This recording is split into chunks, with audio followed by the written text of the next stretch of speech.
हनुमते नमः। महासरस्वत्यै नमः। सर्वसदाशिवाय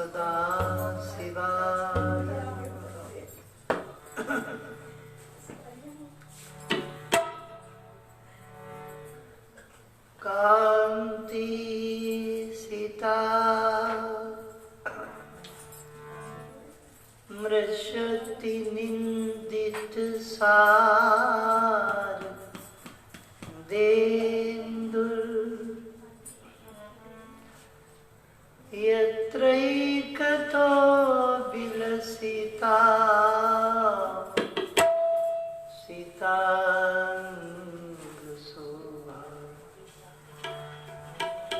वृन्दावने अपि प्रतयामुनगाङ्गसङ्गम् राधा मुकुन्दयुगुलं तदहं नमामि।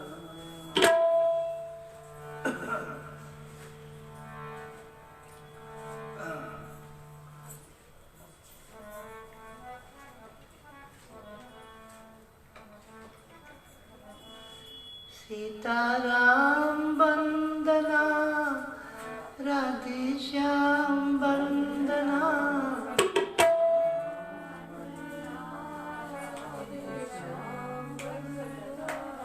अंजनी के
गर्गा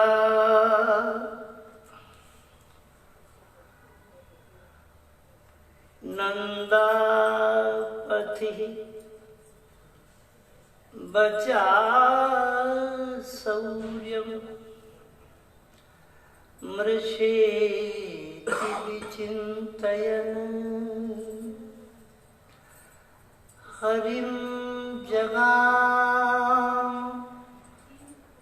शरणम् उत्तुपात् विमर्शमिव उत्तुपातागम संकिता शरणम् उत्तुपाता गम संकिता। जो महान पुरुष महान आत्माएं होती हैं उनको भविष्य का पता चलता रहता है। 1 वर्ष हो गया, कंस को कोई भी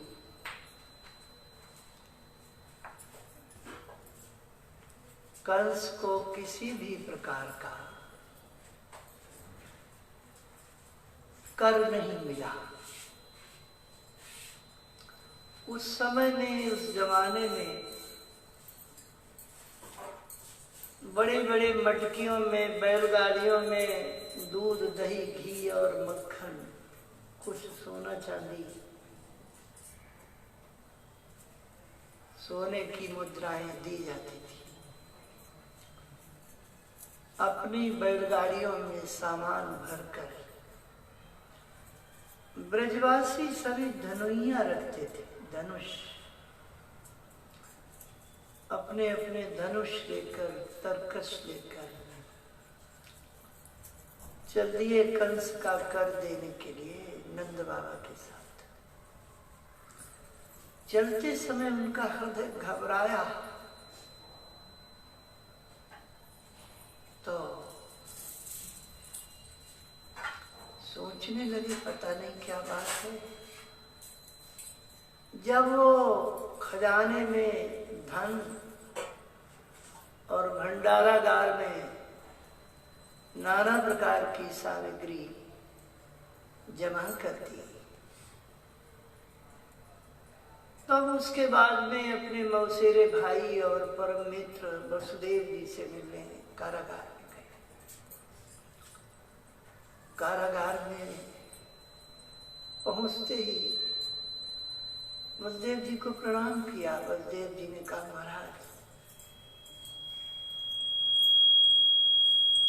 महाराज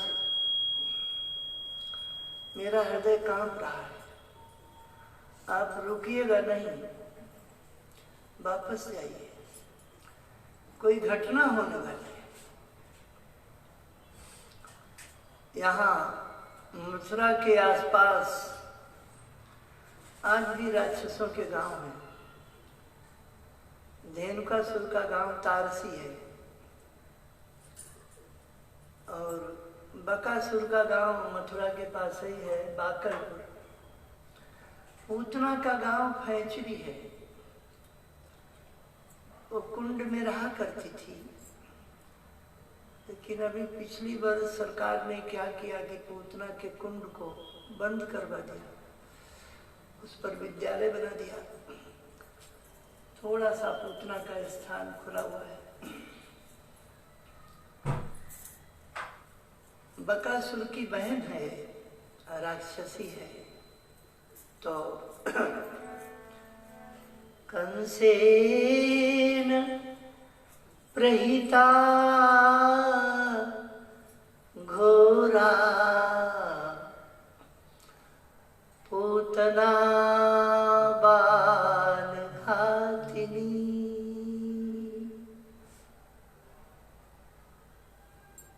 उसने सुना, कंस के पास गई तो कंस ने कहा कि जितने बालक हैं ब्रज में सभी मार दीजिए। बेचारी एक तारा लेकर के अपनी टोकरी में बहुत से खिलौने लेकर ब्रज में चल दी, लेकिन वेश उसने अपना बनाया बहुत सुंदर किसी देवांगना का।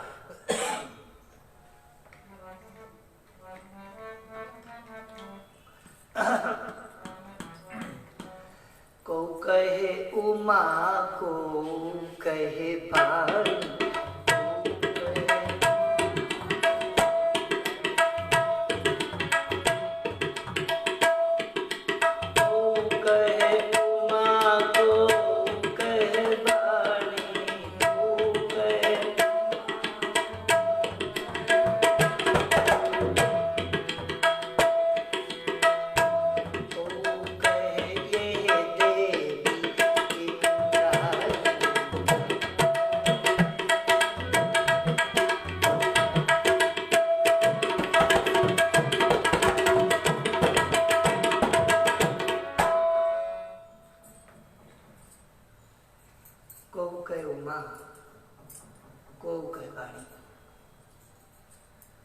इतनी सुंदर रूपवती नारी बनकर के वो गई है।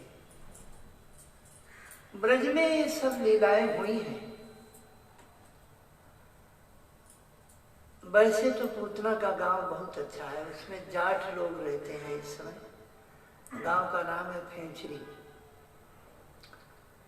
वहां की माताएं बड़ी दयालु हैं और कह देती हैं कि महाराज हम तो पूतना के गांव के हैं, लेकिन जलपान भोजन नाश्ता जो भी आपकी इच्छा हो करो। भक्तों का स्वागत करती है। और वो पूतना नंद के महल में जब आई है तो गोपियां उसकी सुंदरता को देखकर मुग्ध हो गई। गोपियां उसकी सुंदरता को इतना मुग्ध हो गई, ये कोई विशेष देवांगना है। जब वो पहुंची है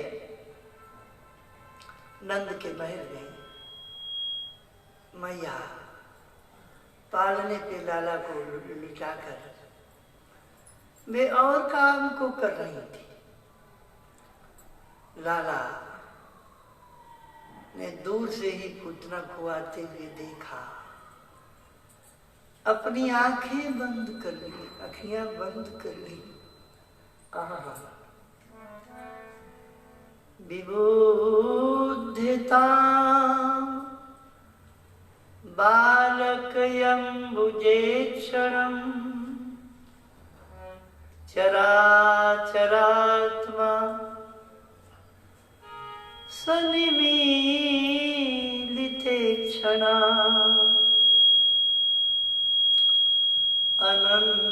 अनंतमारो पैदंकमंतकम्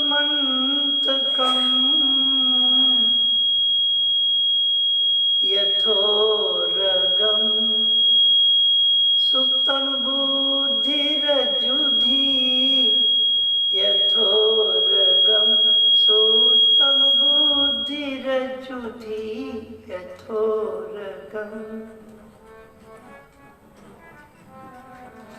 यथोरगम।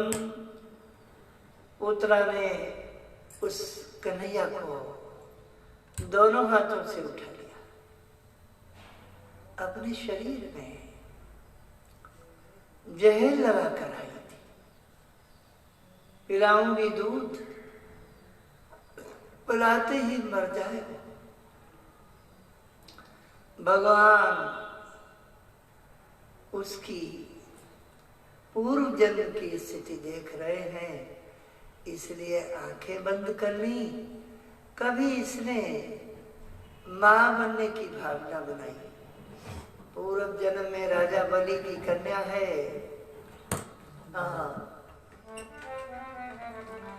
जिस समय बलि ने यज्ञ किया, जिस समय बलि ने यज्ञ किया। ठीक बांध लो। तो भगवान बामन भगवान के यहाँ जब महाराजा बलि ने यज्ञ किया तो बलि की पुत्री का नाम है रत्नमाला। रत्नमाला ने सुंदर से मृगछौना को देखा तो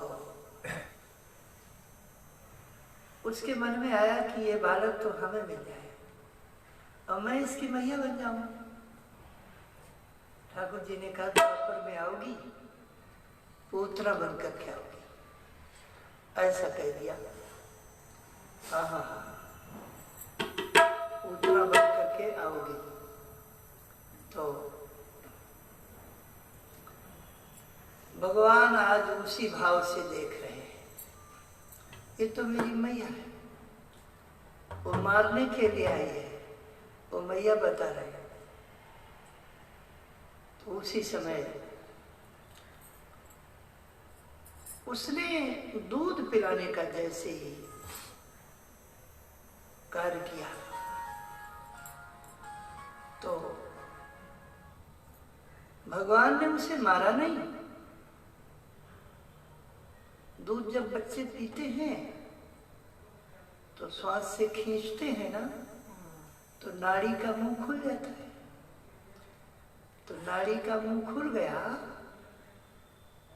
जिस नाड़ी से दूध आता है वो मुंह खुल गया उसका, वो जहर अंदर चला गया। और जहर अंदर कितने क्षण में पूरे शरीर में फैलता है ये आप सब जानते हैं।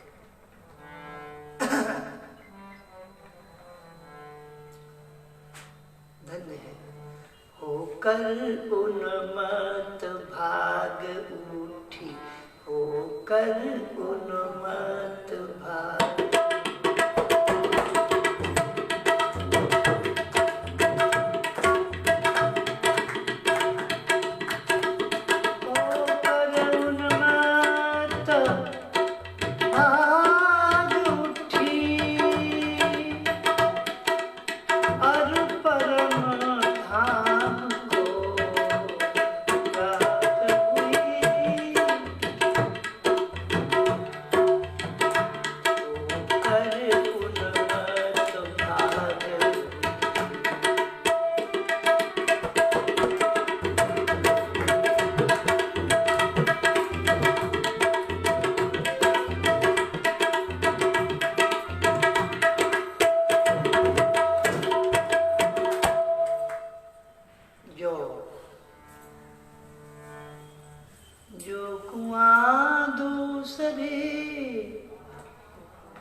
ठीक है, हम समझे बड़ो गए इसीलिए मैं बड़ा गिर डालेंगे।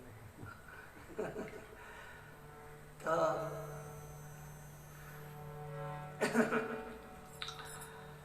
धन्य है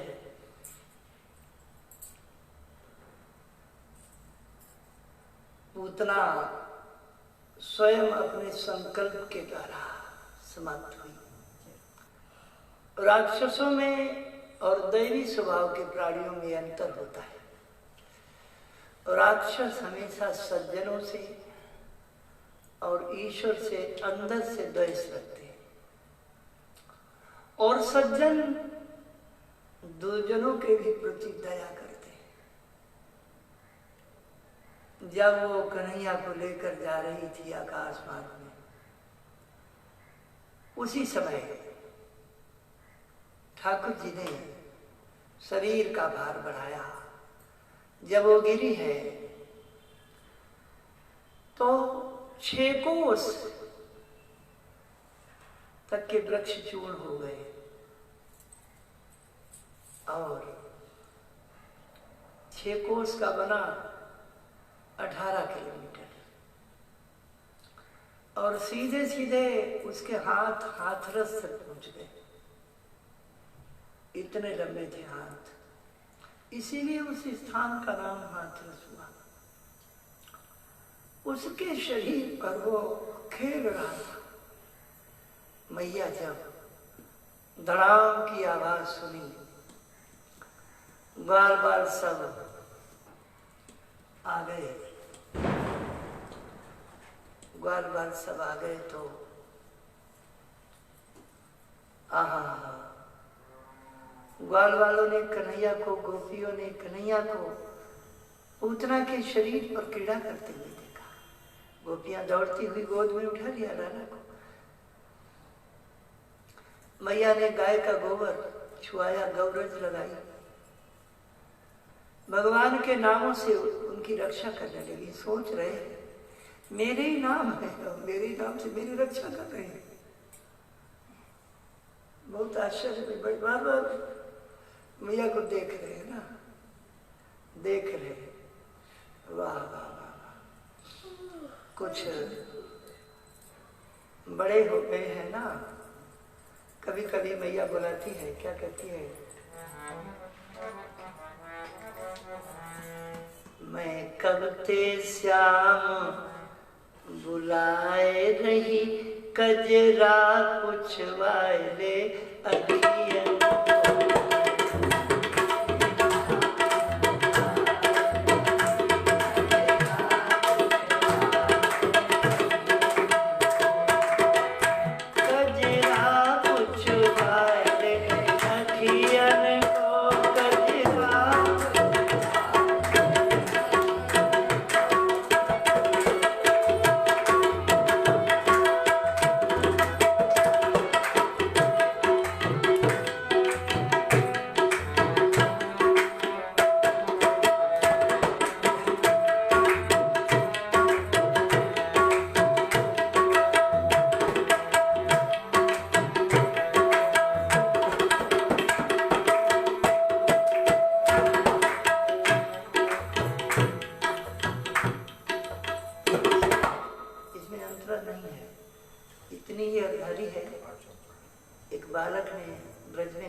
इसमें और बढ़ा देता।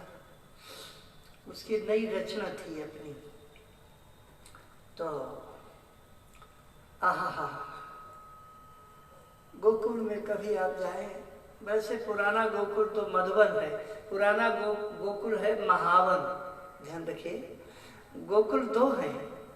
500 वर्ष पहले वल्लभाचार्य जी ने एक नया गोकुल बसाया। तो वो जो नया गोकुल है उसमें सब आधुनिक हिसाब से सब बना हुआ है। लेकिन पुराने गोकुल को महावन कहते हैं। महावरम शब्द आया है। इतना आनंददायक है। पंडित तो हैं वहां, पंडों से बच करके अपने को, उसमें 84 खंबे हैं। उखल बंधन की लीला जहां हुई थी, सारी लीलाओं के आज भी ठाकुर जी की क्रीड़ा स्थली है। कभी कभी वहां की रज उठाकर मुख में रखने की इच्छा होती है, क्योंकि कितने कोमल चरणों से वो कन्हैया, उसने अपनी सारी लीलाएं की हैं, बाल लीलाएं। तो कंस को जगह ज्ञात हुआ, पूतना मारी गई। त्रेता युग में भी ताड़ुका मारी गई। भगवान कहते हैं राक्षस पहले मारा जाए तो सिद्धि नहीं होती है, और राक्षसी पहले मारी जाए तो सिद्धि होती है। फिर सब मारे जाते। इसीलिए कन्या का जन्म शुभ माना गया है। जिसके परिवार में पुत्र जन्म पहले होता है वो शुभ नहीं होता। कन्या पहले पधारे घर में परिवार में तो समझ लो चमत्कार होगा, लक्ष्मी जी आ गई है। पुत्र बाद में आए वो महा चमत्कार होगा। तो ठाकुर जी तृणावर्त और शकटा छुप को उन्होंने तृणावर्त एक बार इनके सबके पूर्व जन्म की कथाएं। ये सहस्राक्ष नाम का राजा है और जो पांडु देश का रहने वाला है। इसने ऐसा अपराध किया जिसे ऋषियों ने इसे श्राप दे दिया कि तुम राक्षस बनोगे। और दुर्वासा ऋषि ने ही श्राप दिया था। वो अपनी रानियों को लेकर खुले में जल कीड़ा कर रहा था, इसलिए दुर्वासा ने उसे श्राप दिया। जब वो बहुत रोया तो मुनिवर ने कहा तुम बनोगे, तुम्हारा उद्धार हो जाएगा। वो तृणावर्त तिनकों का एक आवर्त चक्रवात जैसा बन करके आया। मैया की गोद में ठाकुर जी हैं। मैया ने जमीन पर बिठाया, वो अंदर चली गई, इतने में वो उठा ले गया और अपने घेरे में लेकर आसमान में लेकर गया। बाल्यावस्था में रोहिणी नक्षत्र में जो बालक पैदा होता है, रोहिणी नक्षत्र में और मूल नक्षत्र में जो बालक पैदा होते हैं, उनका बचपन कष्ट में रहता है। तो उसे भी ठाकुर जी ने मार डाला। 3 महीने जब बीत गए तो एक करवट बदलने की और पृथ्वी स्पर्श करने का मुहूर्त होता है। लाला पृथ्वी का स्पर्श करेगा। आहा हा, क्या सुंदर लीला है। तो रोहिणी आदि देवियां उसी रोहिणी नक्षत्र में आ गई और ढोल मजीरा लेकर गाने लगी। कन्हैया झूले पालना हौले झूठा दी।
रत जड़ित वाको बनोरी पालना।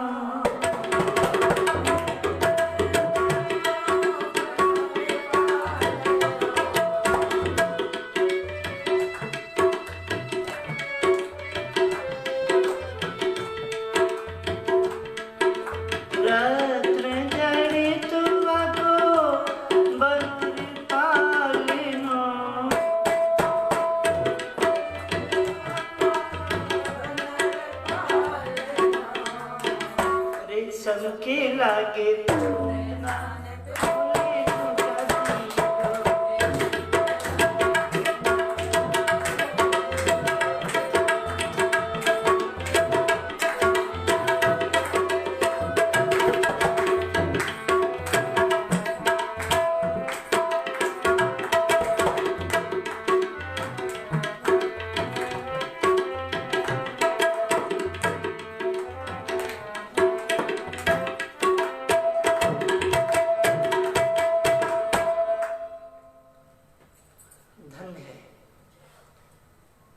इतना सुंदर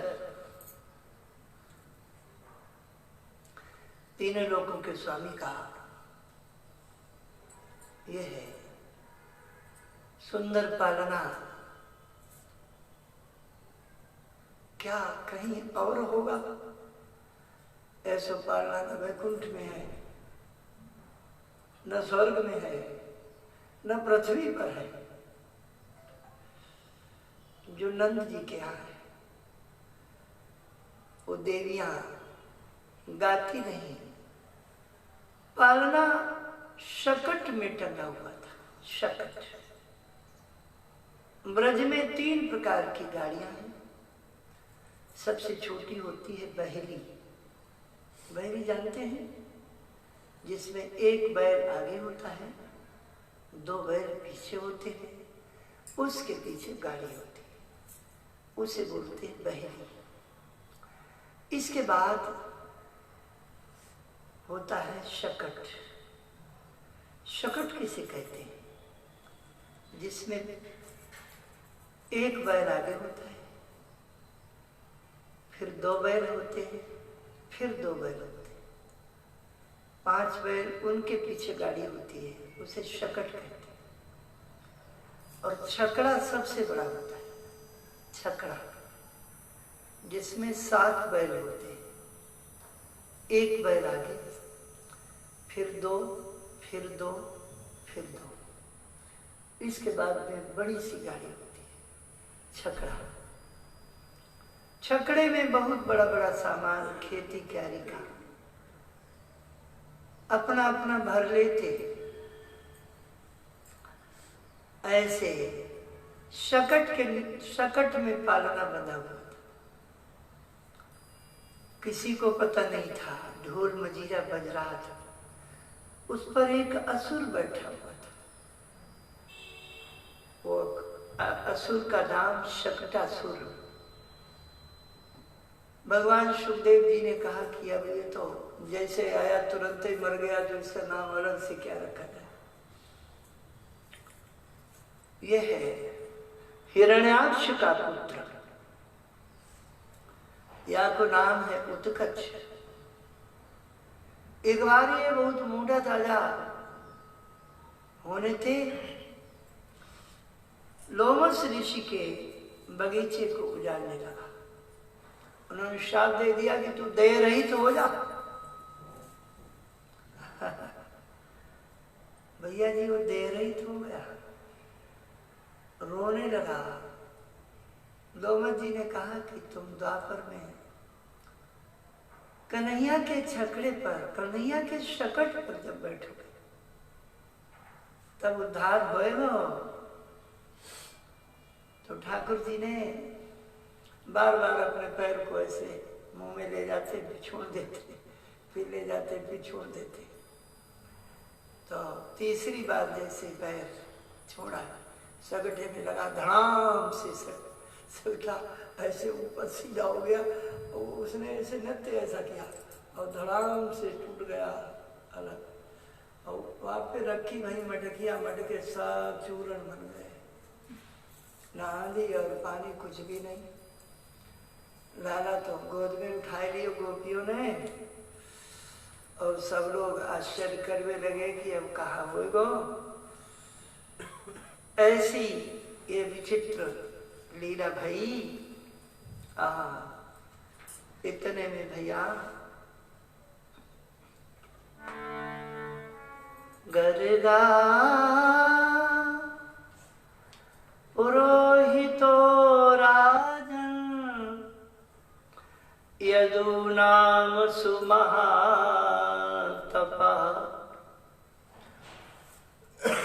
तद्व्रजं जगामनन्दानन्दस्य वसुदेव प्रचोदिताः। ब्रजम जगाम, ब्रज को आए हैं कौन? गर्गाचार्य जी। गर्गाचार्य जी वसुदेव के पुरोहित हैं। उनके लिए एक शब्द आया है भागवत में। आज तक पूरी भागवत को एक एक अक्षर देखे, उनके लिए किसी के लिए शब्द नहीं आया। सु महातपा, तपा और महातपा और सुमहातपा, तीन विशेषण हो गए। इतनी तपस्या किसी ने भी नहीं की, किसी ऋषि ने नहीं की, क्योंकि जो कन्हैया के नाम धरे हो, इतनी बड़ी कृपा किसके ऊपर हुई। तो गर्गाचार्य जी चल दिए। प्राचीन काल में एक नियम था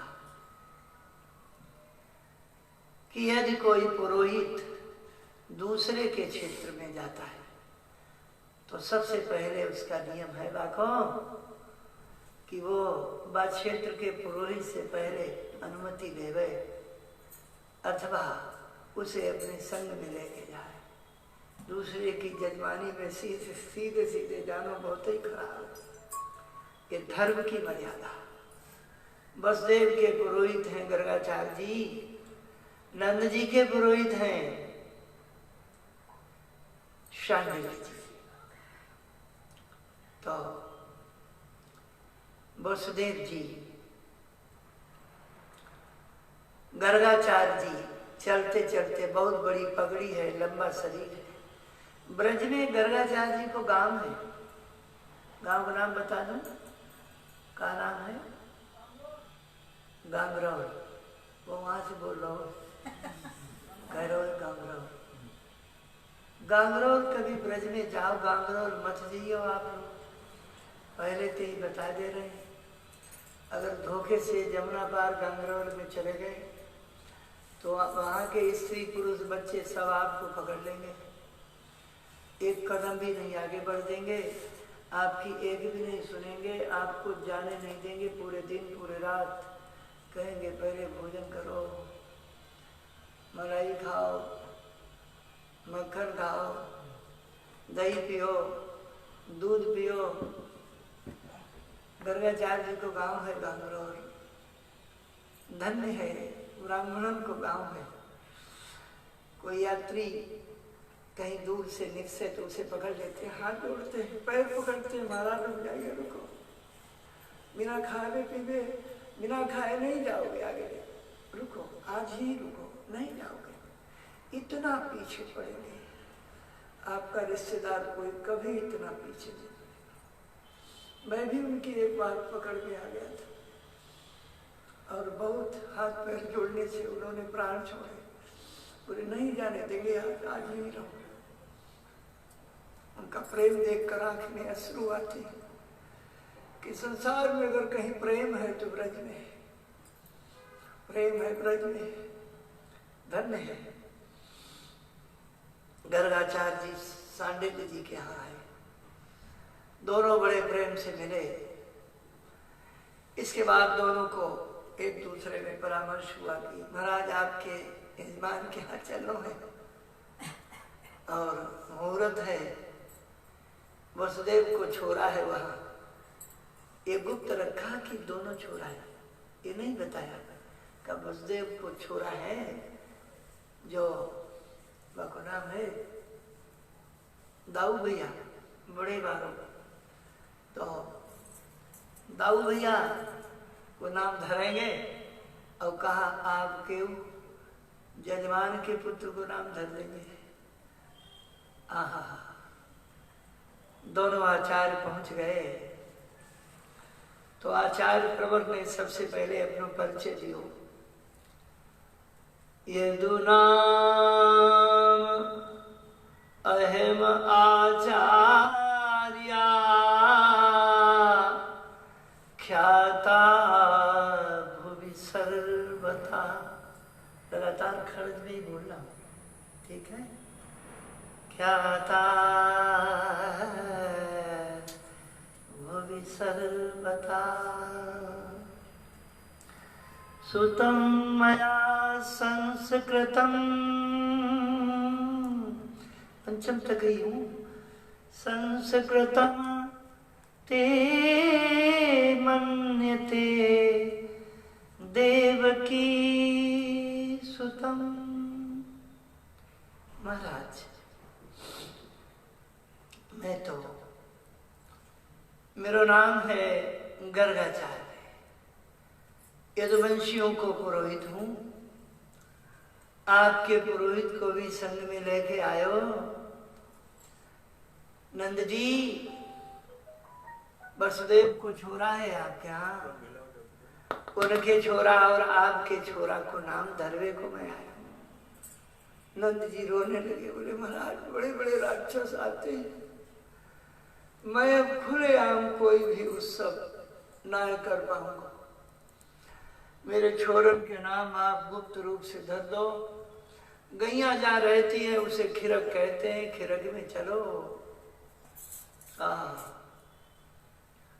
खिरक में गणेश वेदी और सर्वतोभद्र मंडल बनाए गए हो, यही दोनों जो बने हुए हैं नीचे। गैयन के खिरक में रोहिणी और यशोदा दोनों बालकन को लेके आए। नंद जी भी बैठ गए पूजा में। आ जाओ। हरि ओम। आनो भद्राः कृतवो जन्तु विश्वता। जब स्वस्त्यनम बोलने लगे, स्वस्त्यन बोला जाने लगा, संकल्प बोला जाने लगा, देवताओं की पूजा हो गई। नामकरण में दोनों बालकन के टेवा भी बनाए, जन्मांक बनाए, जन्माक्षर तैयार किए और वे कलश के पास में स्थापित करके और उनमें साथिया बनायो। तो कहने लगे महाराज, रोहिणी तेरा जो पुत्र है वसुदेव को पुत्र है, यह पुत्र को नाम रोहिणी नक्षत्र में पैदा ये बालक रोहिणी को जन्म रक्षा पंचमी के दिन भयो। जब छठी छठ आ गई, इसीलिए उसे हल छठ और बलदेव छठ भी कहते हैं। प्रातः में पंचमी है और जन्म के समय छठ आ गई तो बलदेव छठ बोली जाए। और छठ को जन्म है या को